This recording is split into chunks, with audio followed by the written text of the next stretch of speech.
আজকে আমরা শিখব হাজির করতে বাধ্য করার ব্যবস্থা, অর্থাৎ যার বিরুদ্ধে মোকদ্দমা দায়ের করা হবে সেই ব্যক্তিকে আদালতে হাজির করার জন্য কি কি ব্যবস্থা গ্রহণ করা যাবে সেই সম্পর্কে আজকে আমরা শিখব। এখানে একটু খেয়াল করেন যে যখন কোনো ব্যক্তির বিরুদ্ধে মোকদ্দমা দায়ের করা হয় বা কোনো ব্যক্তিকে যদি আদালত চায় হাজির করতে, তখন ওই ব্যক্তিকে আদালত বলবে যে আদালতে এসে হাজিরা দেওয়া হোক। এখন একটু খেয়াল করেন যে কোনো ব্যক্তি যদি সত্যি সত্যি অপরাধ করে এবং তার বিরুদ্ধে যদি মোকদ্দমা দায়ের করা হয়, তো সেই ব্যক্তিকে আদালত হাজির হতে বললে সে কিন্তু হাজির হবে না।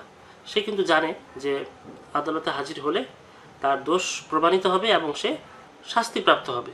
তো তখন সে কি করবে? তখন সে আদালত তাকে হাজির হতে বললেও সে হাজির হবে না, সে এদিক ওদিক পালিয়ে বেড়াবে। তো যদি এমন হয় যে আসামি আদালতে হাজির হচ্ছে না, তখন আদালত কি করবে? আদালত তাকে হাজির করার জন্য বাধ্য করবে। কি কি পদ্ধতি রয়েছে এই হাজির করতে বাধ্য করার জন্য, সেগুলো আজকের বিষয়, সেগুলো আমরা শিখব। ফৌজদারি কার্যবিধি আদালতকে কি কি ক্ষমতা প্রদান করেছে আসামিকে হাজির করতে বাধ্য করার জন্য, সেই বিষয়গুলি আজকে আমরা শিখব। এখানে বলা হয়েছে আদালত কোনো ব্যক্তিকে হাজির করার জন্য নিম্ন বর্ণিত পদ্ধতি অবলম্বন করতে পারেন। এখানে তিনটি পদ্ধতি দেখা যাচ্ছে। প্রথমটি হচ্ছে সমন জারি, তারপরেটি হচ্ছে গ্রেপ্তারি পরোয়ানা এবং শেষেরটি হচ্ছে হুলিয়া ও ক্রোক। আচ্ছা, সমন জারি হচ্ছে যে ব্যক্তিকে হাজির করতে বাধ্য করা হবে সেই ব্যক্তিকে জানানো যে তুমি আদালতে এসে হাজির দাও। তো সেই সমনটি হচ্ছে সেই জানানোর পদ্ধতি। লিখিত আকারে আসামিকে জানানো হবে যে তোমাকে আদালতে হাজির হতে বলা হয়েছে। তো যদি সে আদালতে হাজির হয়ে যায় তখন তার বিচার শুরু হবে। তো যদি এমন হয় যে সমন জারি করার পরেও আদালতে আসামি হাজির হচ্ছে না, তখন হচ্ছে দ্বিতীয় পদ্ধতি হচ্ছে গ্রেপ্তারি পরোয়ানা, অর্থাৎ যে ব্যক্তি সহজভাবে আদালতে হাজির হচ্ছে না সেই ব্যক্তিকে ধরে জোর করে আদালতে নিয়ে আসা হবে। আচ্ছা, এখন যদি এমন হয় যে গ্রেপ্তারি পরোয়ানা জারি করার পরেও যদি কোনো আসামি আদালতে হাজির না হয়, অর্থাৎ তাকে খুঁজেই পাওয়া যাচ্ছে না, তাকে ধরে আনাও যাচ্ছে না, খুঁজেই পাওয়া যাচ্ছে না, যদি এরকম হয় তখন হচ্ছে 3 নম্বর পদ্ধতি। 3 নম্বর পদ্ধতি হচ্ছে হুলিয়া ও ক্রোক, অর্থাৎ কোনো আসামি যার বিরুদ্ধে মোকদ্দমা দায়ের করা হয়েছে সে আদালতে হাজির হচ্ছে না, তারপরে তার বিরুদ্ধে গ্রেপ্তারি পরোয়ানা জারি করা হলো, তারপরেও সে আদালতে হাজির হচ্ছে না। এখন তার যে সম্পত্তি রয়েছে সেই সম্পত্তি আদালত ক্রোক করবে।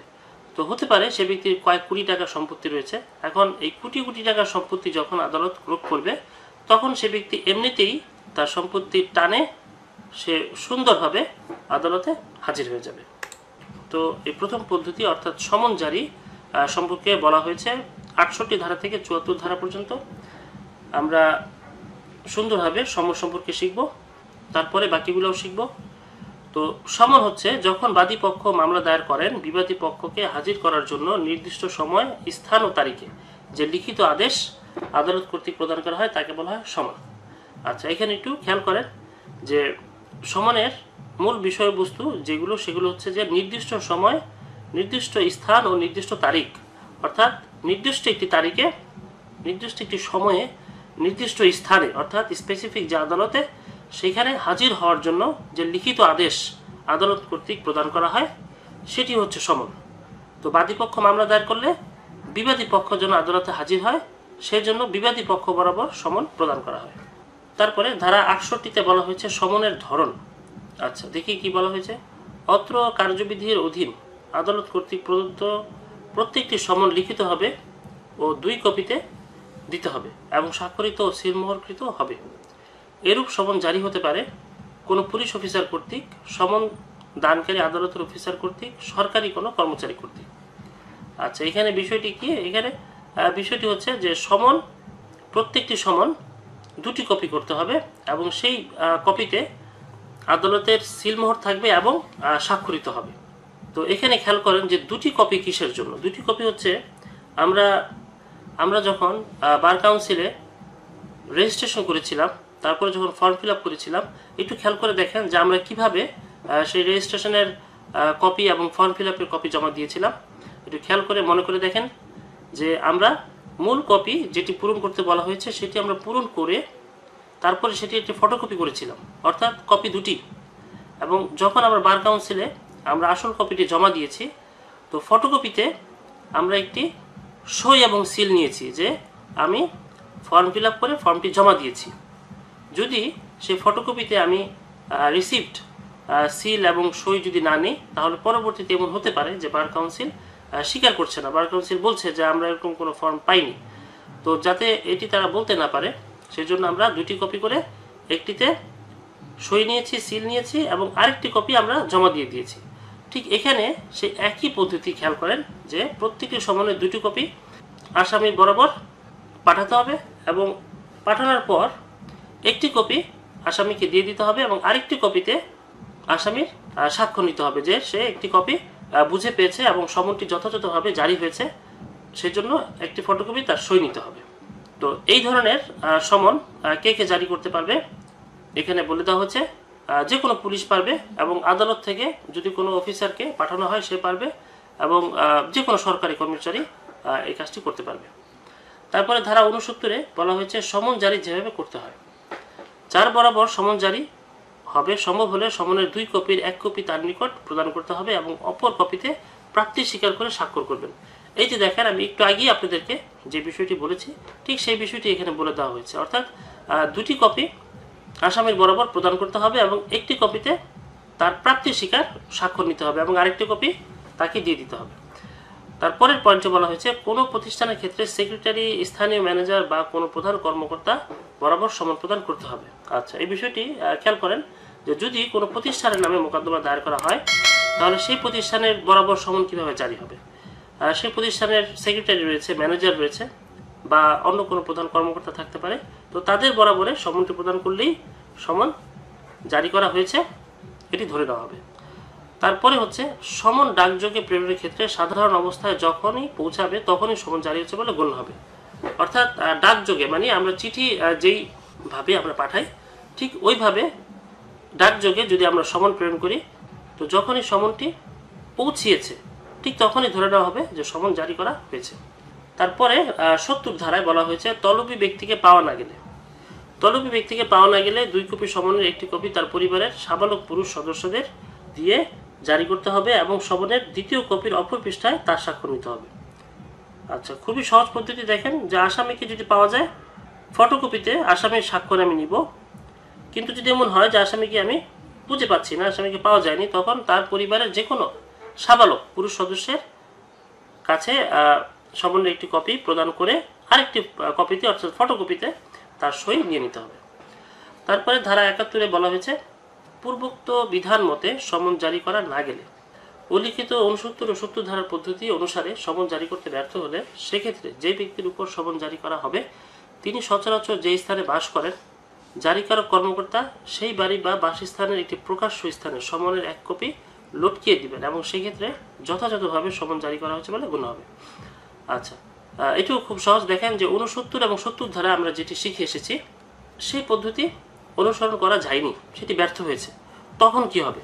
তো তখন আসামি যেই স্থানে বসবাস করে অর্থাৎ আসামির যে স্থায়ী ঠিকানা সেই স্থায়ী ঠিকানার আশেপাশে প্রকাশ্যে কোনো একটি স্থানে সমনের একটি কপি লটকিয়ে দিতে হবে অর্থাৎ ঝুলিয়ে দিতে হবে এবং ঝুলিয়ে দেওয়া হলে ধরে নেওয়া হবে যে যথাযথভাবে সমন জারি করা হয়েছে। এখানে আমাদেরকে একটি বিষয় মনে রাখতে হবে, পরোয়ানায় ক্ষমতাপ্রাপ্ত পুলিশ অফিসার সংশ্লিষ্ট ব্যক্তিকে বাংলাদেশের যে কোনো জায়গা থেকে গ্রেপ্তার করতে পারেন। আচ্ছা, যে এই ব্যাপারটি কীরকম, যে যখন কোনো আসামির বিরুদ্ধে গ্রেপ্তারি পরোয়ানা জারি হয় তখন সেই গ্রেপ্তারি পরোয়ানা জারি হওয়ার পর যেই পুলিশ ক্ষমতাপ্রাপ্ত হয়েছে অর্থাৎ যে পুলিশের উপর দায়িত্ব পড়েছে সেই পুলিশ বাংলাদেশের যে কোনো স্থান থেকে ওই ব্যক্তিকে গ্রেপ্তার করতে পারবে। তারপরে বলা হচ্ছে গ্রেপ্তারি পরোয়ানা সম্পর্কে। গ্রেপ্তারি পরোয়ানা হচ্ছে দ্বিতীয় পদ্ধতি আসামিকে হাজির করতে বাধ্য করার জন্য। দেখি কি বলা হয়েছে, প্রিজাইডিং অফিসার অথবা আদালত কর্তৃক স্বাক্ষরিত ও সিলমোহরযুক্ত কোনো ব্যক্তিকে আটকের লিখিত আদেশকে বলা হয় গ্রেপ্তারি পরোয়ানা। খুব সহজ। দেখেন যে একটি কাগজে লিখিত আকারে বলে দেওয়া হয়েছে যে কোনো ব্যক্তিকে আটক করতে হবে এবং সেই কাগজে আদালত কর্তৃক সিল প্রদান করা হয়েছে এবং স্বাক্ষরিত করা হয়েছে। তো ওই কাগজকে আমরা বলতে পারি গ্রেপ্তারি পরোয়ানা। 75 ধারায় গ্রেপ্তারি পরোয়ানার ধরন সম্পর্কে বলা হয়েছে। এই আইন অনুসারে আদালত কর্তৃক প্রদত্ত প্রত্যেকটি গ্রেপ্তারি পরোয়ানার ধরন হবে: গ্রেপ্তারি পরোয়ানা লিখিত ও আদালত কর্তৃক স্বাক্ষরিত হবে। ম্যাজিস্ট্রেট বেঞ্চের ক্ষেত্রে যে কোনো একজন সদস্য কর্তৃক স্বাক্ষরিত হবে। আদালত কর্তৃক সিলমোহরযুক্ত হতে হবে। আচ্ছা, খুব সহজ, খেয়াল করেন, খুব সহজেই মনে থাকবে। একটি গ্রেপ্তারি পরোয়ানা কীরকম হবে, কী ধরনের হবে সে পরোয়ানাটি, সেই পরোয়ানার ভিতরে লিখিত থাকবে কাকে আটক করতে হবে, সেটি লিখিত আকারে বলা থাকবে এবং আদালত সেখানে স্বাক্ষর প্রদান করবেন।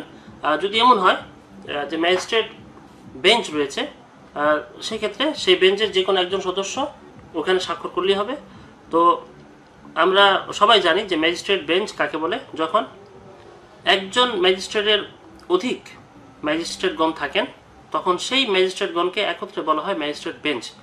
আমরা উচ্চ আদালতে দেখি যে 2-3 বিচারক একত্রিত হয়ে বেঞ্চ গঠন করেছে। ঠিক সেভাবেই যখন 2-3 জন ম্যাজিস্ট্রেট একসাথে বসে বিচার কার্য পরিচালনা করেন, তখন তাকে বলা হয় ম্যাজিস্ট্রেট বেঞ্চ। তো ওই ম্যাজিস্ট্রেট বেঞ্চ যদি কোনো গ্রেপ্তারি পরোয়ানা জারি করে, তাহলে সেক্ষেত্রে ওই সকল ম্যাজিস্ট্রেটের মধ্যে থেকে যে কোনো একজনের স্বাক্ষর থাকলেই হবে এবং আদালত ওই কাগজে সিল প্রদান করবেন। অর্থাৎ আদালতের সিল ওই কাগজে থাকতে হবে, সিল না থাকলে কিন্তু হবে না। এখানে আমাদেরকে দুটি বিষয় মনে রাখতে হবে। গ্রেপ্তারি পরোয়ানা ইস্যুকারী আদালত কর্তৃক বাতিল না করা পর্যন্ত বা গ্রেপ্তার কার্যকর না করা পর্যন্ত তা বলবৎ থাকবে। অর্থাৎ যে আদালত গ্রেপ্তারি পরোয়ানা ইস্যু করেছে, সে আদালত যতক্ষণ পর্যন্ত এই আদেশ বাতিল না করবে বা যাকে গ্রেপ্তার করতে বলা হয়েছে তাকে গ্রেপ্তার করা না হবে, ততক্ষণ পর্যন্ত এই গ্রেপ্তারি পরোয়ানা কার্যকর থাকবে, অর্থাৎ বলবৎ থাকবে। আরেকটি হচ্ছে, গ্রেপ্তারি পরোয়ানা সাধারণত এক বা একাধিক পুলিশ অফিসারের উপর নির্দেশিত হবে। আচ্ছা, বিষয়টি কি? যখন কোনো একটি গ্রেপ্তারি পরোয়ানা জারি হবে, তখন সেই আদেশটি একজন পুলিশ অফিসারের উপরেও নির্দেশিত হতে পারে অথবা একাধিক পুলিশ অফিসারের উপর নির্দেশিত হতে পারে। তারপর ধারা 83-তে বলা হয়েছে অধিক্ষেত্রের বাইরে পরোয়ানা কার্যকরের জন্য প্রেরণ। যখন কোনো পরোয়ানা প্রদানকারী আদালতের এখতিয়ারের স্থানীয় সীমার বাইরে কার্যকর করার প্রয়োজন, সে এলাকায় কার্যকর করার জন্য প্রেরিত হবে নির্বাহী ম্যাজিস্ট্রেট অথবা জেলা পুলিশ সুপার অথবা পুলিশ কমিশনার বরাবর। আচ্ছা, এই বিষয়টি একটু বুঝে নেন যে যখন কোনো একটি গ্রেপ্তারি পরোয়ানা জারি করা হয়েছে, কিন্তু যেখানে গ্রেপ্তারি পরোয়ানা জারি করা হয়েছে সেইখানে আদালতের এখতিয়ার নাই, আদালতের এখতিয়ারের সীমার বাইরে অন্য কোনো স্থানে যখন এই গ্রেপ্তারি পরোয়ানা জারি করার প্রয়োজন পড়েছে, তখন আদালত কি করবে? তখন আদালত সেই গ্রেপ্তারি পরোয়ানাটি ওই এলাকার বিশেষ কোনো ব্যক্তির কাছে সে পরোয়ানাটি প্রেরণ করবে। তো কাদের বরাবরে সেই পরোয়ানাটি প্রেরণ করবেন সেই ব্যাপারে এই 83 ধারায় বলা হয়েছে। এখানে নির্বাহী ম্যাজিস্ট্রেট অথবা জেলা পুলিশ সুপার অথবা পুলিশ কমিশনার বরাবর আদালত গ্রেপ্তারি পরোয়ানা কার্যকর করার জন্য প্রেরণ করতে পারবেন। তবে মহানগর এলাকার ক্ষেত্রে পুলিশ কমিশনার বরাবর প্রেরণ করবেন।